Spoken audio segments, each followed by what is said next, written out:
So, week 3. Honestly, this is probably the most consistent I've actually been at posting videos on YouTube for a very long time.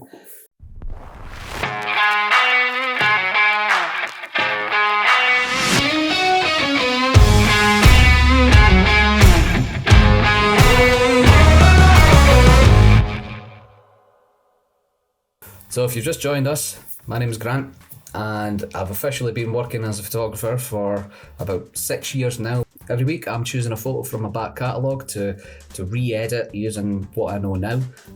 So for this week I've chosen a photo taken last year actually, with Anne, who does stage combat and weapons training.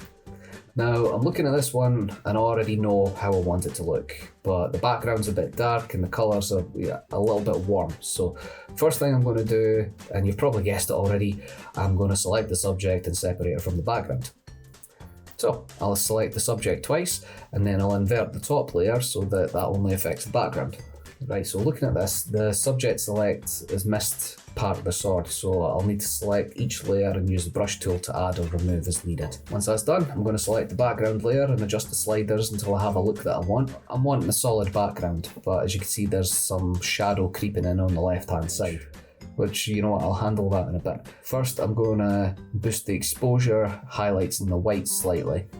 Then I'll drop the blacks and the shadows, but not too much because I don't want to lose the little bit of shadow on the ground around her foot there, because that's what's helping her keep her in the space so it doesn't look like she's just been photoshopped and slapped into a white background. So next I'm going to select my subject layer and I'm going to make little micro adjustments until I'm happy and I feel like she stands out just that little bit more. Right, now for this shadow on the left hand side. So first thing I'm going to do is I'm going to select mask and choose linear gradient. Then I'm going to place that on the left hand side of the image and drag it slightly over just so it covers the shaded part of the image. And then I'll raise the shadows and blacks until I find a blend with the image that doesn't stand out.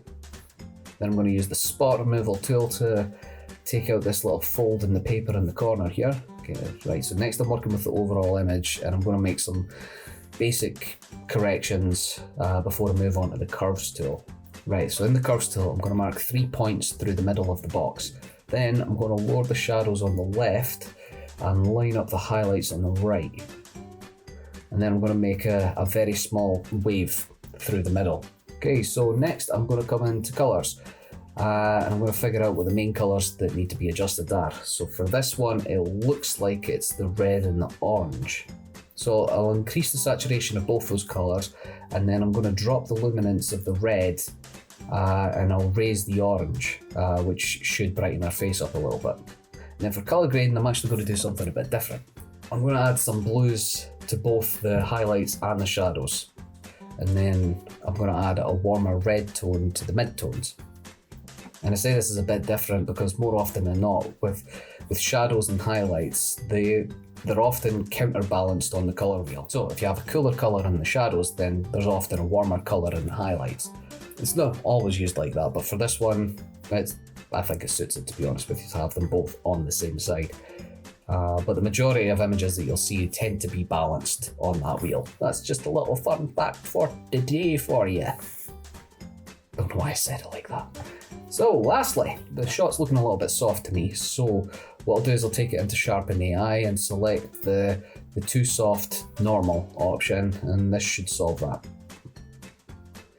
And that's us. We'll have a before and we'll have our after. What do you guys think? Feel free to leave a comment below. If you've liked this video, please feel free to subscribe and share and click the little bell icon if you'd like to be notified every time I upload more content. And yeah, guess we'll catch you in the next one.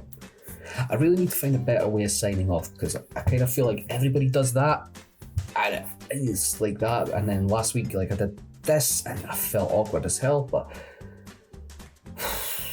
so guess it's just going to be an awkward kind of fade.